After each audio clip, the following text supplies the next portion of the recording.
Yo, what up, man? Chris, somebody checking in, man. Back with the blog, man. Make sure that like button, that subscribe button, anyway, and I appreciate all the support. Salute to everybody.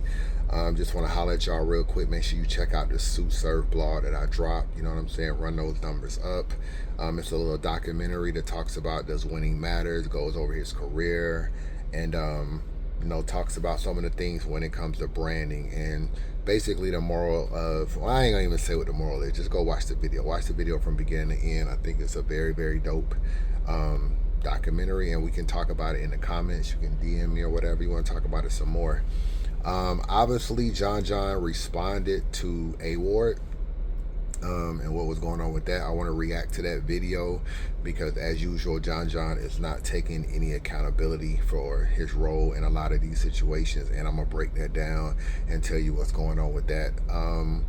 But one of the things I want to talk about, I don't have my tripod, so I'm kind of holding my phone with my hand. So if you see my hand come over here like it is this, it's because I'm grabbing it with my other hand. So one of the things that I want to talk about, there's been a lot of talk about why people support Midnight Madness. People promote for Midnight Madness. People want to sometimes put money on the floor. People want to bet they back ends, bet they purses, bet all that.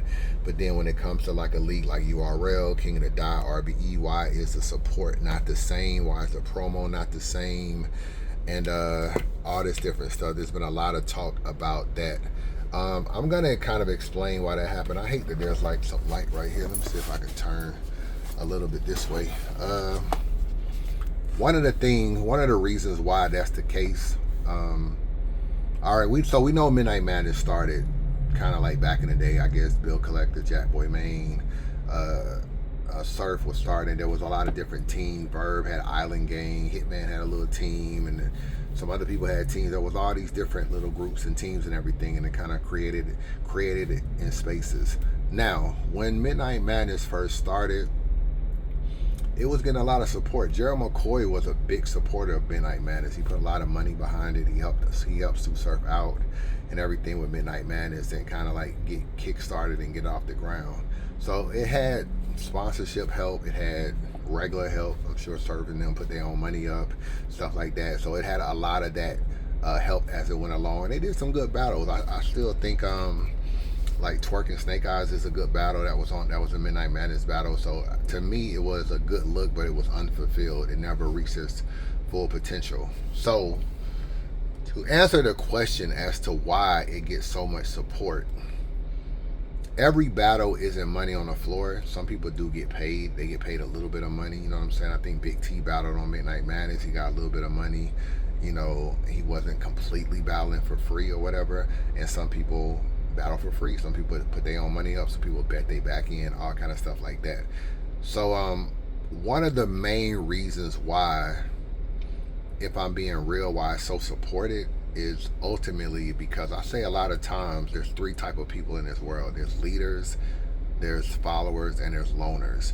And unfortunately, a lot of people that are part of Midnight Madness I don't want to disrespect them and say they're followers, but I just want to say that they want to be a part of something. You know what I'm saying? And that's really important to people. And if you think about it, people could have been doing Midnight Madness. They could have done it without Surf. They could have done it while Surf was locked up. They could have always created Midnight Madness, but people don't have a vision. That's because they're not literally leaders. They don't know how to get shit started, so they wait till Surf come home, Midnight Madness get kicked off, and then everybody jumps back into it. But if you really think about it, you don't really need Surf to do Midnight Madness. Don't get me wrong.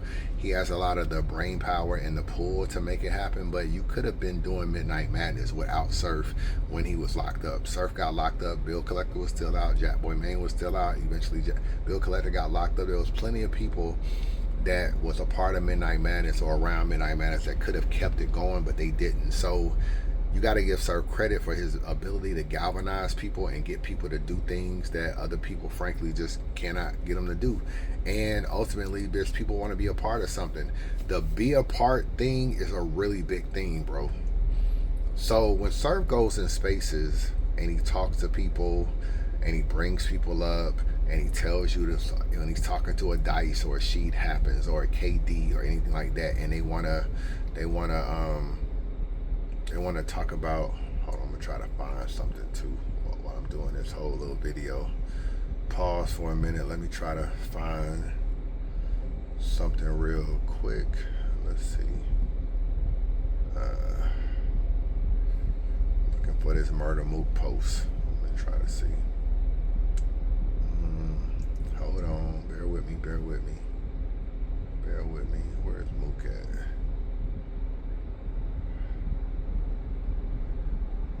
Mook.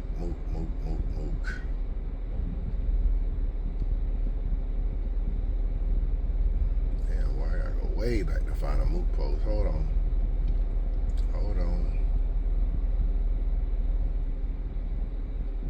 I'm getting close. Hold up.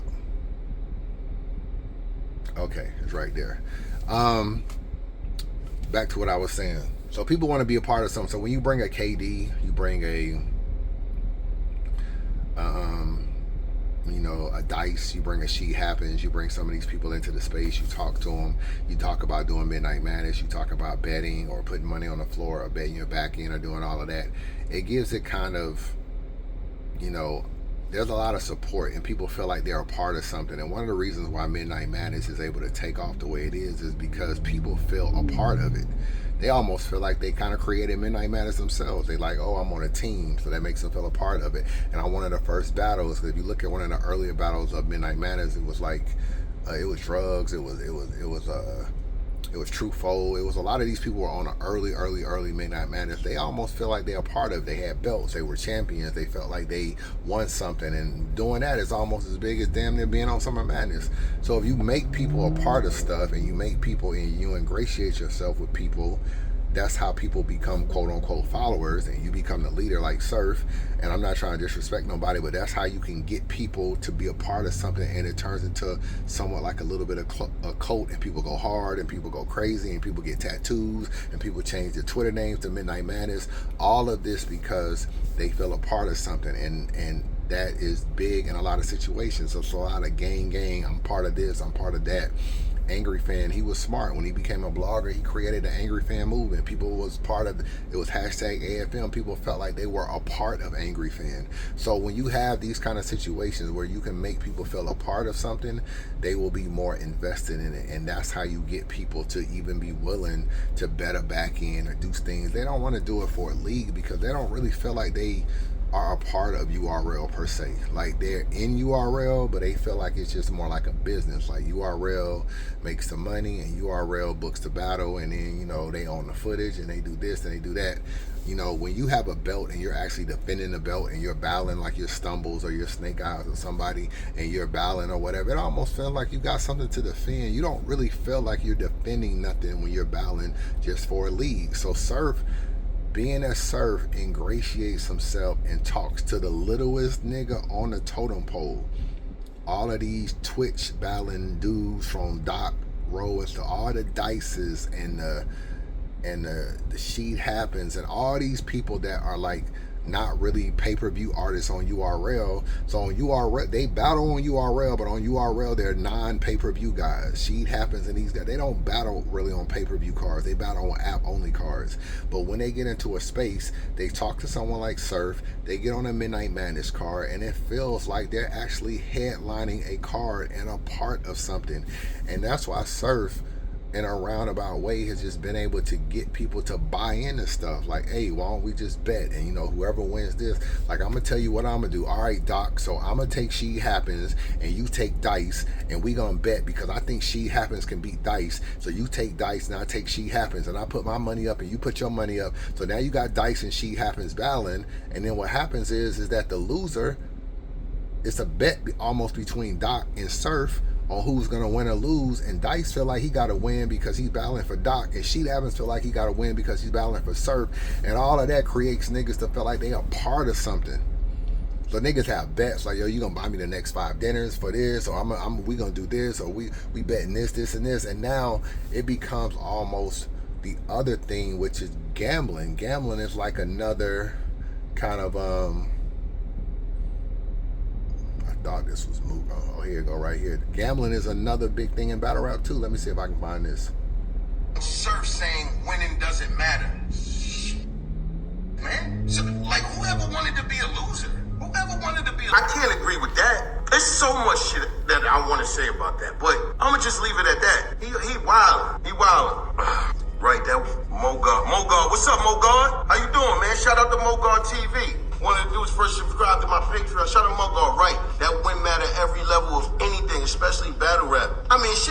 battle rap. Like, it's battle rap. How don't winning, just to even give the culture, like, how do we even evolve then?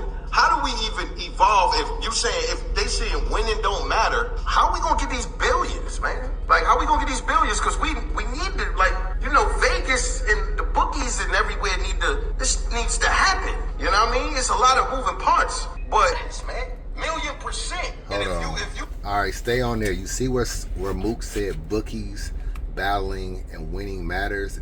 A little bit behind the scenes, I think there's a movement kind of going where people are trying to figure out ways to almost turn battle rap into like some you know, a lot of those prize picks and a lot of these apps where you can bet on stuff, they're trying to pretty much get battle rap to be like that a little bit. If they can figure out a way that niggas can actually bet on battles, have judges bet winners, and turn this into like more of like a sport, there's even a push behind that. That's why you see him say that, like Vegas and this and that, we trying to get them.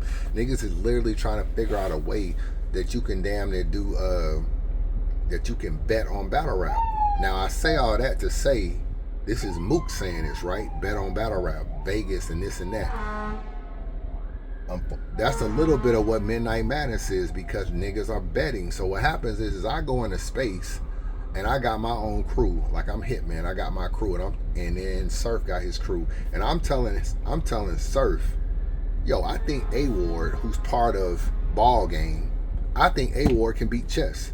And Chess, who's part of Gun Titles, they be like, all right, cool, I got $8,000 on a winner take all between Chess and A-Ward. And that's how Chess and A-Ward can end up battling at Midnight Madness, is because somebody put some money up, they bet it's a winner take all or whatever, or maybe they give Chess $1,000 little down payment, $1,500 down payment, give A-Ward $1,500 down payment, and the rest of the niggas just collect all the money. But niggas are literally betting inside of Midnight Madness also, and betting, unfortunately, is a habit, bro. It's gambling is a habit.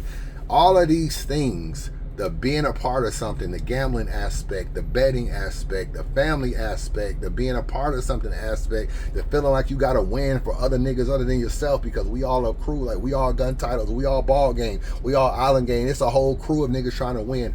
All of that makes you feel like you're a part of something. And that's why really Midnight Madness has a lot of support from battlers and promotion that you don't even see when niggas are just booked for a regular app only card. So I just wanted to explain that on how Surf has been able to get people to buy into it, and a lot of it is people feel like they are a part of something, and anytime you can make people feel a part of something, they'll buy into it more.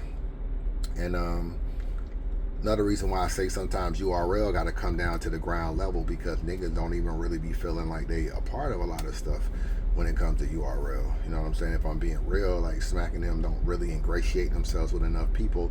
So people just feel like it's a job. URL comes off, battling sometimes comes off as just a job. If I come to a URL event and I got a small rapport with Smack, a small rapport with Beasley, I battle, I get my money, I go home, niggas ain't really fucking with me, niggas ain't drinking with me, smoking with me, kicking it with me, going out with me, hanging out with me. All I got is the niggas I drove down there with. It's just a job for me. But when I come into the spaces, everybody's showing me love. Now I feel like I'm part of a family. You know what I'm saying?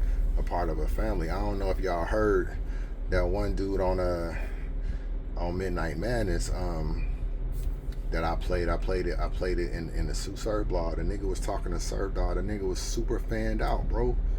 Super fanned out talking to Surf. I gotta find it now. Hold on.